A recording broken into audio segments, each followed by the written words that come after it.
Alors, bon, Remix. Alors, on appelle ce projet Remix, Remix bien commun ou Remix Commons, selon qu'on est originaire du Québec ou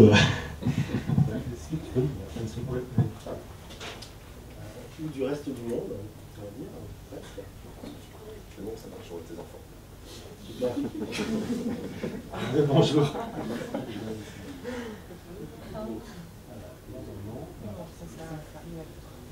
Alors, Remix, c'est effectivement une initiative qui a été lancée en 2000, à la suite du forum Sciences et Démocratie, du forum social mondial à Belém au Brésil en 2009. Ce forum a été l'occasion en fait de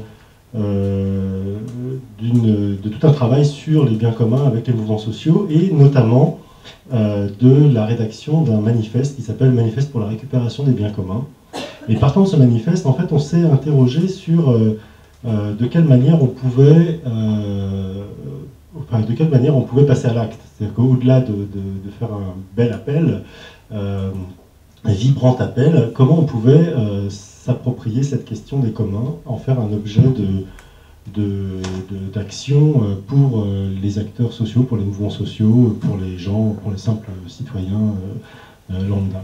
Et progressivement, ça a pris un peu de temps, je ne vais pas vous raconter l'histoire dans les détails, mais l'idée de Remix the Commons est née fondamentalement autour de l'idée que pour travailler sur les communs, il fallait en fait faire un vrai travail d'appropriation à travers presque la définition par soi-même des communs. C'est que le fait qu'on se saisisse soi-même des communs dans lesquels on est investi ou des communs dans lesquels on veut s'investir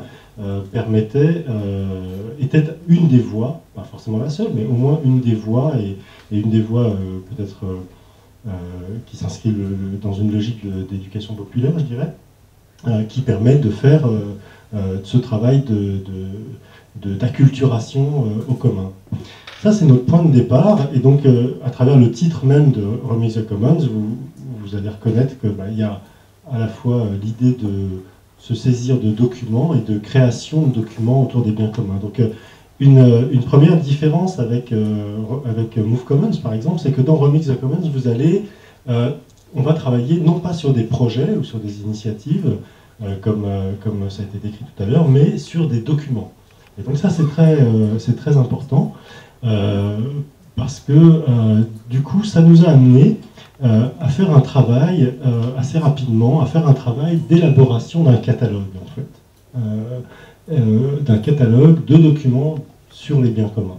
Pour pouvoir remixer des documents sur les biens communs, on avait besoin, on a découvert progressivement qu'on avait besoin, en fait, de pouvoir s'approprier des documents qui parlent peu ou prou des biens communs. Certains en parlent de manière très explicite, d'autres en parlent de manière beaucoup moins explicite, et de les cataloguer sous l'angle des biens communs.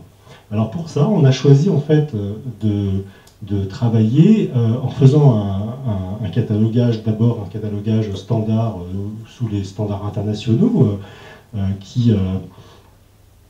je vais prendre celle, si ça marche. Ouais.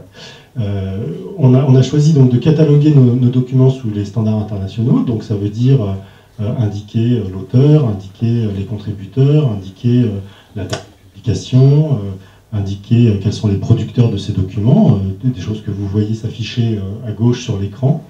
Et puis on a ajouté à cette forme, à ce catalogue standard, on a ajouté en fait deux dimensions complémentaires qui nous paraissaient pour nous indispensables, qui sont d'une part une classification par type de commun, qu'on a appelé, alors là on est sur la version anglaise, je suis désolé, j'aurais dû passer en français.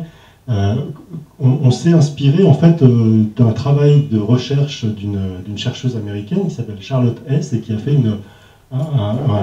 qui est documentaliste en fait, qui fait de la recherche sur la documentation autour des communs, et qui a fait une sorte de mapping, de cartographie des communs à partir de la documentation qu'elle a pu connaître au cours pendant toutes ces années de travail, et elle a elle a réalisé une sorte de map ou de carte des communs qui reprend environ 80 catégories de communs par nature. Hein. Et communs par nature, ça veut dire quoi? Ça veut dire l'eau, ça veut dire le foncier, ça veut dire la connaissance, ça veut dire le logiciel libre, ça veut dire les infrastructures comme Internet, etc.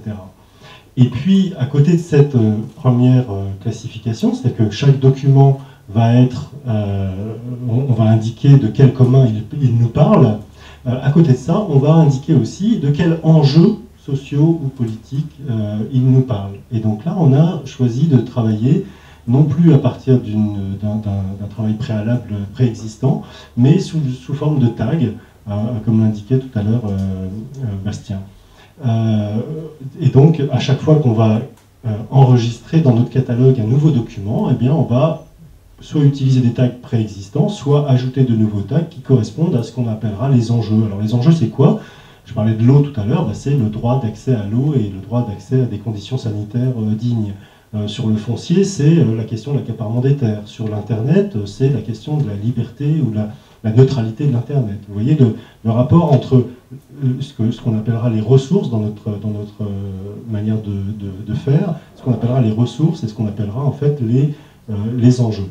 Et donc ces deux classifications qui viennent rajouter des données à nos documents, en fait, notre ambition, c'est de constituer de cette manière-là un dispositif qui nous permet, à partir d'un grand nombre de documents qui parlent de manière plus ou moins directe des communs, de constituer une sorte de base de données qui permet en tout cas de réunir des données qui nous permettent d'échanger et de travailler ensemble sur ces documents. Travailler ensemble, ça veut dire faire un travail académique de découverte de ce que c'est que les biens communs, mais ça peut être aussi faire un travail d'élaboration à l'échelle d'un quartier, de nouvelles politiques publiques, ou en tout cas de réclamer des politiques publiques qui soient adaptées à nos propres besoins en allant rechercher, en allant se documenter et en utilisant ces documents pour s'inspirer dans ce travail-là, par exemple. Donc on a produit aujourd'hui un site internet, ce que vous voyez aujourd'hui, qui est en fait simplement un artefact de ce catalogue, qui est une sorte de maquette en fait du dispositif Remix Commons. Et puis à partir de là, en fait, on a commencé à explorer un certain nombre de pistes pour aller dans le sens de ce que disait Philippe, c'est-à-dire de comment on peut faire un travail d'acculturation autour de la question des communs. Et on a notamment exploré deux choses, commencé à explorer, parce qu'on est vraiment au début. La première chose, c'est un agenda, c'est un glossaire des communs, comment on pouvait construire un vocabulaire autour des communs, parce que finalement, ces catégories dont on parle, voilà, je vais vous montrer ça par exemple. Ces catégories dont on parle, elles nous ont permis de faire ressortir tout un vocabulaire sur les communs.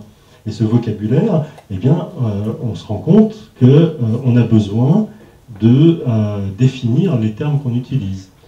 Et l'un des projets qui est en cours aujourd'hui, si ça va bien se connecter, je vous le montre juste parce que c'est joli, donc ça ne va pas vous montrer grand-chose en réalité, si ça veut bien se connecter, sinon c'est pas grave, on passera à autre chose. L'un des projets, c'est donc effectivement de travailler sur un glossaire des communs, parce que on se rend compte que l'ensemble des termes dont on parle, les quelques-uns que je vous ai donnés en exemple, eh bien, ils demandent à être définis. Et ce qui est intéressant, c'est que, enfin, l'ambition qu'on donne à ce projet-là, c'est de non pas forcément de donner une définition définitive de chacun de ces termes, parce que ça, à la limite, c'est le travail que fait Wikipédia, mais de pouvoir croiser un ensemble de visions ou de définitions sur chacun de ces termes. Et voir comment, par exemple, la question de l'accaparement des terres va être traduite dans Wikipédia, mais à côté de Wikipédia, va être traduite par telle ou telle organisation. Et comment chaque organisation pourrait générer son propre glossaire ou son propre lexique autour des biens communs. Alors ça ne marche pas, tant pis, c'est pas grave, je vais passer à autre chose. Le deuxième projet, j'essaye de faire court, tu me dis si je suis déjà long. Le deuxième projet rejoint les questions de cartographie, parce qu'on s'est rendu compte Voilà, je vais directement là-dessus. On s'est rendu compte, en fait, en ayant collecté ces documents, il y en a le catalogue, enfin le site internet que je vous ai montré tout à l'heure, il y a environ 260 fiches qui ont été faites. Dans ces 260 fiches, il y en a à peu près les 2 tiers qui sont des documents qu'on a produits nous-mêmes, et donc un tiers qui sont des documents qui sont produits dans nos réseaux proches. Et qui sont, pour certains, des définitions des communs, pour certains, des interviews de gens qui parlent des communs, et pour d'autres, des documents qui parlent de problématiques qui sont en rapport avec les communs, comme l'eau, l'Internet, etc., mais qui n'adressent pas directement la question des communs. Et en fait, on s'est dit que c'était intéressant de voir comment on pouvait utiliser ces documents au-delà du catalogue, une fois qu'on a fait un catalogue. Et l'une des utilisations, c'est de voir effectivement comment on peut, à travers la cartographie, à travers le dépôt de ces documents sur des cartes, comment on pouvait construire des choses qui soient intéressantes. Alors, on a utilisé pour ça un dispositif qui s'appelle Chimère, qui est un logiciel développé par des gens en Bretagne, qui permet, à partir d'OpenStreetMap, qu'on a vu tout à l'heure, de définir ce qu'on appelle des points d'intérêt et d'attacher des documents à ces points d'intérêt. Donc vous voyez à droite une interview d'une jeune femme qui s'appelle Carolina Botero, qui vient de Bolivie, et qui nous propose là une définition des communs.